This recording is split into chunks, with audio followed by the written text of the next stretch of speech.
Então agora início ao tema Women in Tech e sabemos que tem crescido consideravelmente o número de mulheres em cargos de topo nas empresas portuguesas e no resto do mundo. Ainda assim, as mulheres continuam em desvantagem e minoria na área da tecnologia. Vamos então explorar este tema numa espécie de mesa redonda.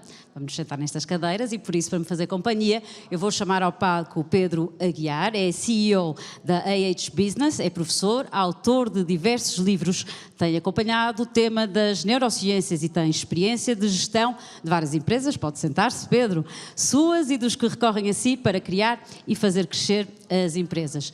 E agora, isto até devia ter sido ao contrário, deviam ter sido as senhoras primeiro a vir para o palco. Vamos então chamar a Manuela Borges, é CEO da Gowan, e a Júlia Ferreira, que é CTO também da Gowan. Sejam todos muito bem-vindos, bem-vindas. Eu vou também sentar-me aqui. Vamos então dar início a esta conversa. Pedro, se calhar começando por si,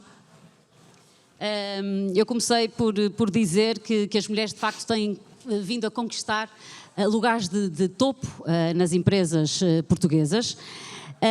Parece que ainda estão, de certa maneira, afastadas da tecnologia. A tecnologia está inerente a esta nova economia. Aquilo que queríamos tentar perceber com este tema é, de facto, o que é que as mulheres aportam a uma boa gestão e de que facto é que esta aproximação à tecnologia pode vir a começar e temos aqui dois exemplos que vamos à frente falar nisso. Como é que isto se vai impor, de certa maneira, ao longo do tempo? Muito obrigado. Digamos que a primeira questão que nós todos, e aqui não há mulheres nem homens, mas de uma maneira geral temos que mudar, é a questão do nosso mindset. E realmente a economia digital veio ajudar muito isso. A economia digital, que eu hoje digo que nós já estamos numa era pós-digital, ou começamos a era pós-digital, a economia digital hoje funde-se com a dita economia tradicional. Só que é uma economia em que nós tradicionalmente olhávamos para a mulher como algo que era mais competitiva e era, digamos, mais aceito no mercado de trabalho quando se aproximava das características dos homens, não é? Se formos para uma figura pública, todos nós, havia uma opinião em geral que a Margaret Thatcher era a dama de ferro e foi primeira-ministra da Inglaterra porque era uma mulher com características de homem. E eu acho que o caminho tem que ser exatamente ao contrário. E a neurociência, a professora Diana Prata, que dirige um laboratório com o seu nome na Faculdade de Ciências da Universidade de Lisboa, é uma neurocientista reconhecida internacionalmente, já veio dizer que, efetivamente, há características na mulher, nomeadamente na produção da oxitocina.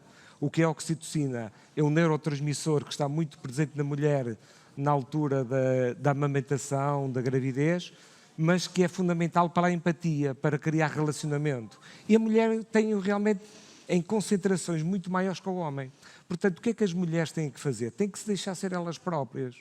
Porque essa empatia, nós hoje estamos numa economia onde tudo anda à volta da relação, do relacionamento. E as mulheres estão efetivamente muito mais preparadas para isso do que os homens. Tem que ser, se calhar, mais Ursula von Leyen, não é? Que foi uma senhora muito criticada, que não ia ter pulso para dominar a União Europeia, e nós estamos a ver o trabalho excelente. Portanto, tem que ser menos Thatcher e mais Ursula von der Leyen. Ainda assim, permita-me, usou aí uma expressão, uma mulher de pulso. Esse pulso também não será uma característica mais comum aos homens? É mais comum e menos importante hoje em dia. Okay. Não é? Portanto, hoje em dia começam...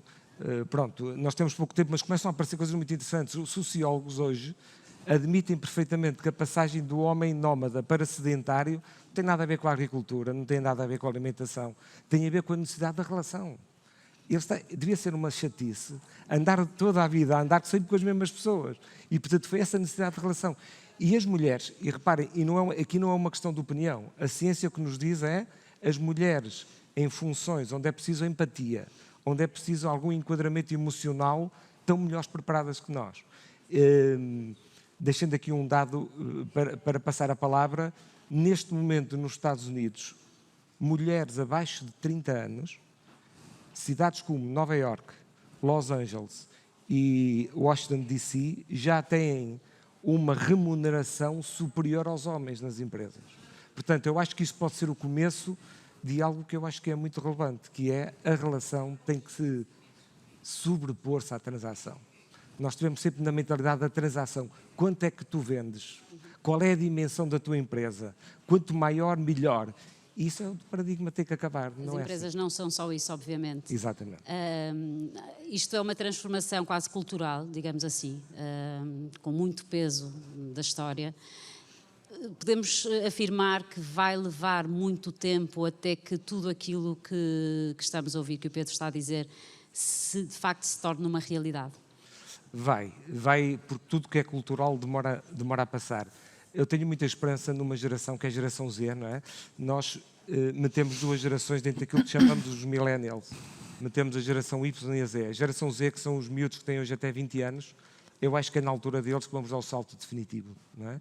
É na altura que vêm estas novas gerações, não só abaixo de 30 anos, mas eu diria, quando essas, vamos dizer, daqui a 15 anos, se calhar, já estamos numa realidade. As crianças devem experimentar o mesmo tipo de estímulos, ou seja, quando somos pequeninos, o cor-de-rosa é para as meninas, o azul é para os rapazes.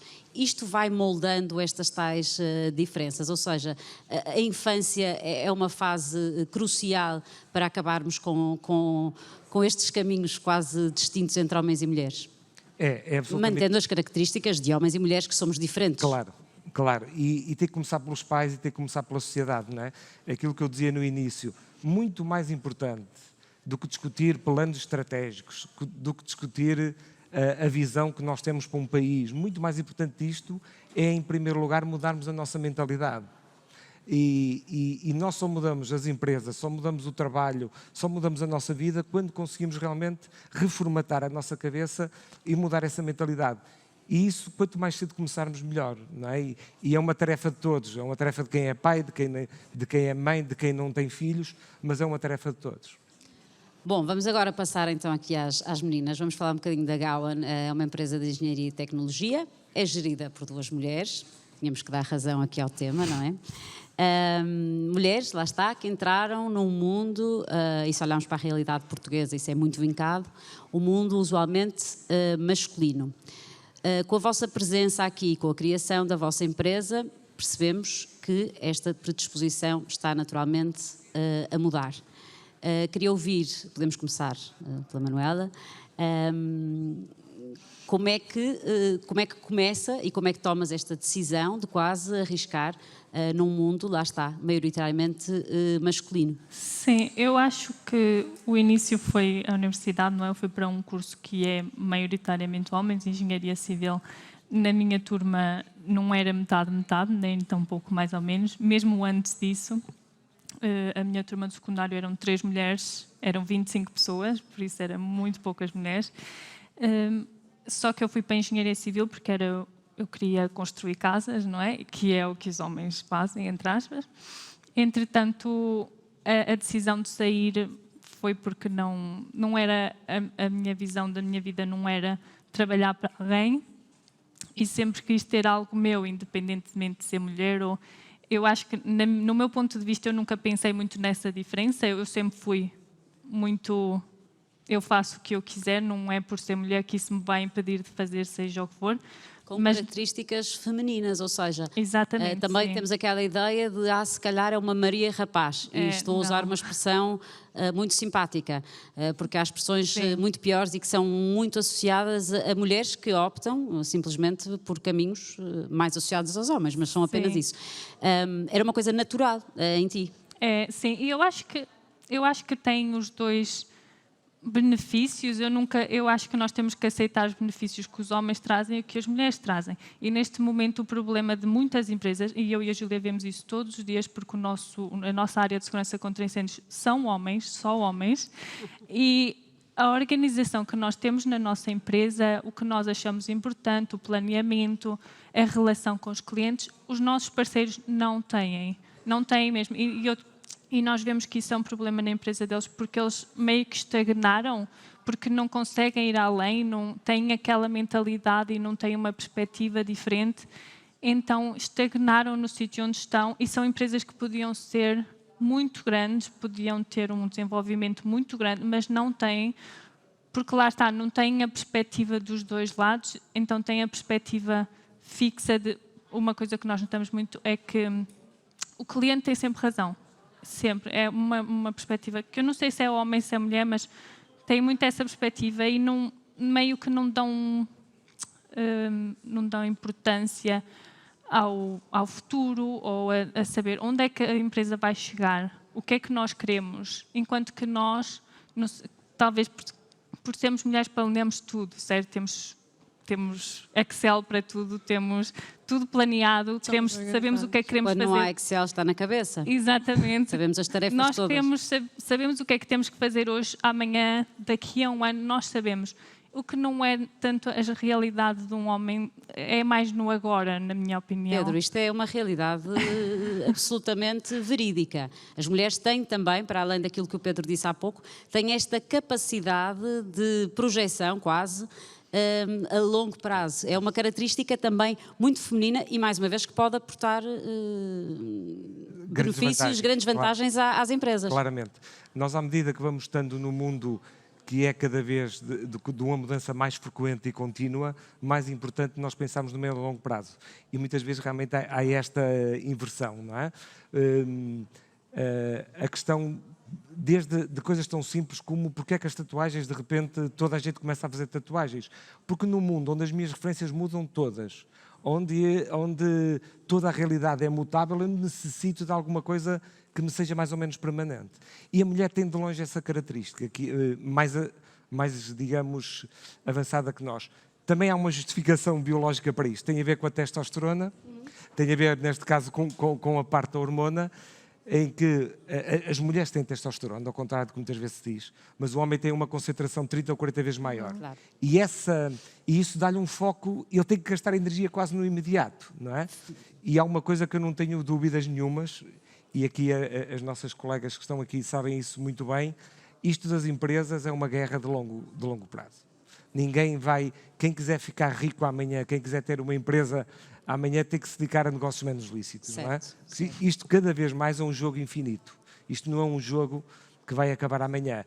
E também aí realmente, mais uma vez, a neurociência, a componente hormonal, me indica que as mulheres estão mais preparadas para esse jogo de médio e longo prazo.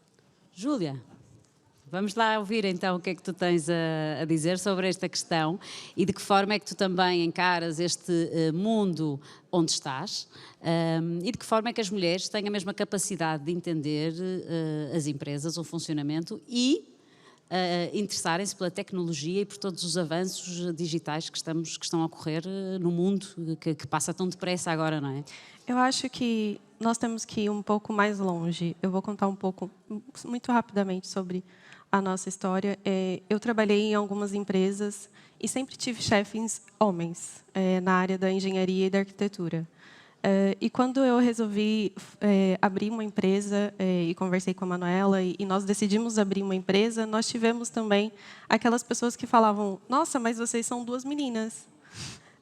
Então, nós tivemos dentro da própria família e de conhecidos essa barreira. Então, eu acho que já começa aí. A tal questão cultural. Na hora de abrir mesmo uma empresa, seja ela em que setor for. Essa foi a nossa primeira barreira. A segunda barreira é o setor que nós somos especialistas, que é na área da segurança contra incêndio, que há muitos homens. Então, quando nós, que somos técnicas, chegamos num espaço e temos que analisar, nós temos aqueles olhares, aquele pré-julgamento de que, nossa, são duas meninas, elas não entendem do que vieram aqui fazer. Essa é a segunda situação. E eu acho assim, nós temos que nos unir. Na nossa empresa... Mulheres sim, ou humanidade em não, geral? Em geral, mas, por exemplo, alguém melhor para entender o problema que você passa é alguém que está passando pela mesma situação. Então, o fato de nós sermos duas também nos ajuda. Porque quando eu estou embaixo, a Manuela está aqui. Quando a Manuela está embaixo, eu estou aqui sempre para levar uma para... Ou seja, uma ajudando a outra, auxiliando a outra. E quando nós temos algum problema que nós não conseguimos resolver, nós sabemos aonde buscar. Então, nós temos essa garra, porque justamente nós estamos num setor, num ambiente onde homens prevalecem e, às vezes, a nossa voz não é ouvida. Então, nós temos que gritar mais alto ou nós temos que fazer e buscar outras estratégias para que a gente consiga chegar nos nossos objetivos. Pedro, parece um bocado irreal, não é? Que isto aconteça no século XXI. Certo.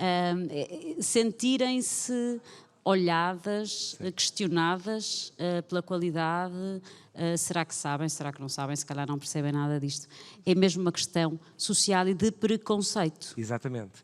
E eu vou dizer uma coisa que se calhar muita gente não está de acordo. Eu acho que o grande aporte que a digitalização e que toda a tecnologia nos traz nem é tão pouco do ponto de vista do negócio, é mais nesta perspectiva. Isto é, a tecnologia, para mim, se me disserem assim, a tecnologia, Pedro, qual foi aquilo que te trouxe mais de transformador e de surpreendente? É que nos ajuda e vai nos ajudar a mudar esta tal mentalidade. De que forma, Pedro? Por exemplo, o que está hoje a acontecer no Irão. Não sei se estão a acompanhar, mas hoje no Irão está a acontecer uma questão que tem a ver com a religião, onde as mulheres são colocadas claramente em segundo plano, e então a diretiva hoje da tarde do governo iraniano é: vamos ter que acabar com o WhatsApp, vamos ter que acabar com o Instagram. Porque foi através daí que as mulheres vieram para a rua, as mulheres cortaram o cabelo, vieram mostrar isto. Isto é, a tecnologia ajudou a democratizar, ajuda, digamos, A dar a tal voz que a Júlia dar falou. a tal voz, exatamente. E eu, sinceramente, acho que isso é muito mais importante que a própria influência que tem nos negócios. O digital, acima de tudo, é uma mudança de mentalidade. Eu não acho que seja positivo. Neste momento não é interessante dizer que esta economia é digital ou é uma economia tradicional. Já não existe. É tudo a mesma coisa. A Amazon é a Amazon porque tem uma vantagem competitiva que está ligada ao mundo físico. Porque tem todo um processo logístico extremamente competitivo. Ela é considerada uma empresa digital, mas a sua competência maior está no mundo físico, não é? Portanto, eu hoje já não distingui isto. Agora, o que é que eu gostava neste futuro próximo? É que toda esta democratização e este alerta que o digital nos trouxe nos permitisse que num congresso americano não houvesse só 27% de mulheres, por exemplo, não é? Ou há só 23% de não brancos, ou há só 22% de que não são cristãos, não é? E, portanto, este é o tal processo que diziam há bocado muito bem, vai demorar tempo, mas é um papel fundamental da tecnologia. Isso, claro, que depois vai ter um reflexo na sociedade, tem um reflexo na economia, tem um reflexo na educação, não é? Nós hoje esquecemos que as mulheres no mundo são extremamente prejudicadas no acesso à educação, não é? Nós estamos num sítio privilegiado. E mesmo assim sentimos isto tudo, não é? Exatamente. Portanto, e vamos sentir se calhar mais durante uns 10 ou 15 anos, mas tenho muita esperança na tal geração Z, que vem aí com aquela questão mais da sustentabilidade, que são temas mais fraturantes, importantes e interessantes, mas também vem com outra mentalidade em termos daquilo que é o ser competitivo no mercado de trabalho, onde se calhar hoje em dia a cooperação é mais importante que a competitividade. Eu fui habituado a dizer assim: tu tens que matar a concorrência, tu para sobreviver tens... E nós hoje percebemos que as parcerias é das melhores coisas que nós precisamos ter nas nossas organizações, não é? Que é uma coisa que a mulher faz. As nossas mães, as nossas avós, elas eram Era isso que faziam. Parcerias, exatamente, não é? E depois nós, homens, somos um bocadinho mais espalhafatosos, não é? E a natureza tem isto há milhões de anos. Quer dizer, a vida na Terra, ou a vida humana na Terra, não tem 300 mil anos, não é? A Terra tem 4.500 milhões de anos. E nós olhamos, entre aspas, o dito rei da selva, o leão é que fica com todo, digamos, todo o visual, etc. Mas, no fundo, ali eu é que mando em tudo. É que manda na caça, é que manda como é que se distribui a caça. É a primeira a comer, é a que trata.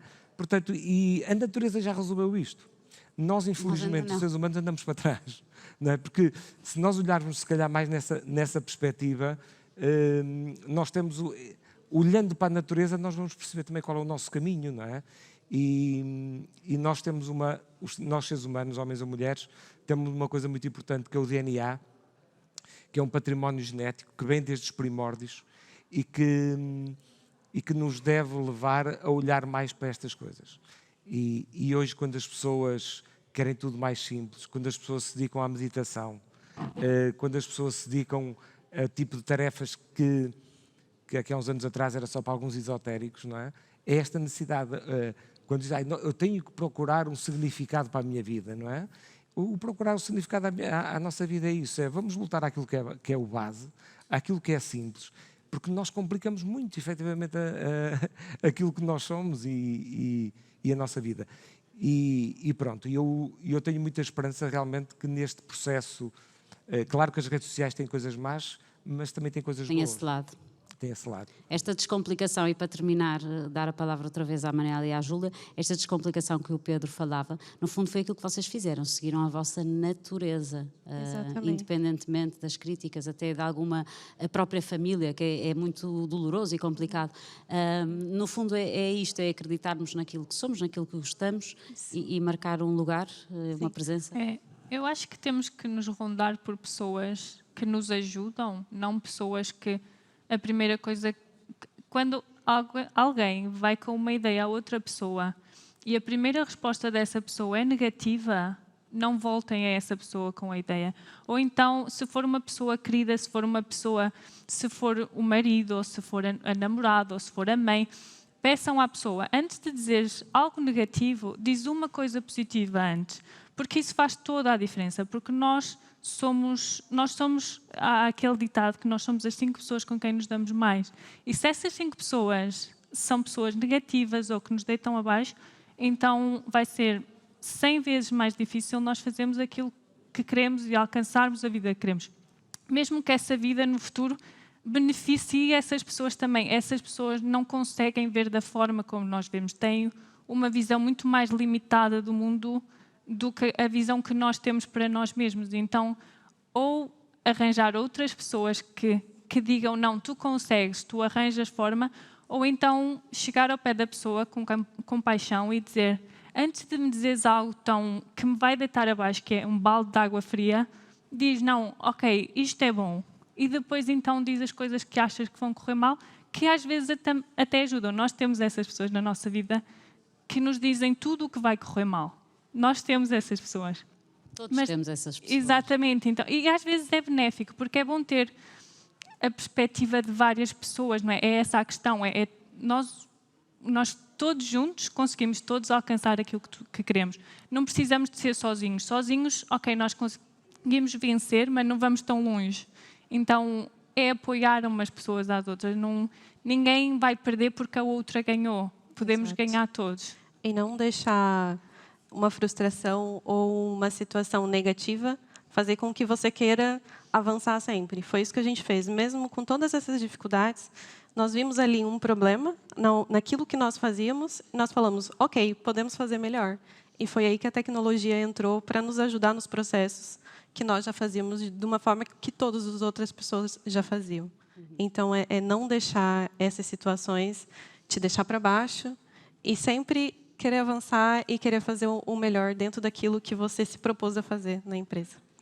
Agradecer aos três, é tudo que me resta. Muito obrigada pela vossa presença, ao Pedro, à Manuela e à Júlia, e a vocês as duas, obrigada pelo exemplo que são também naquilo que é preciso, de facto, mudar na nossa sociedade. Obrigada também pelo vosso testemunho. Vamos fazer um curto intervalo e regressamos daqui a pouco com mais temas. Até já.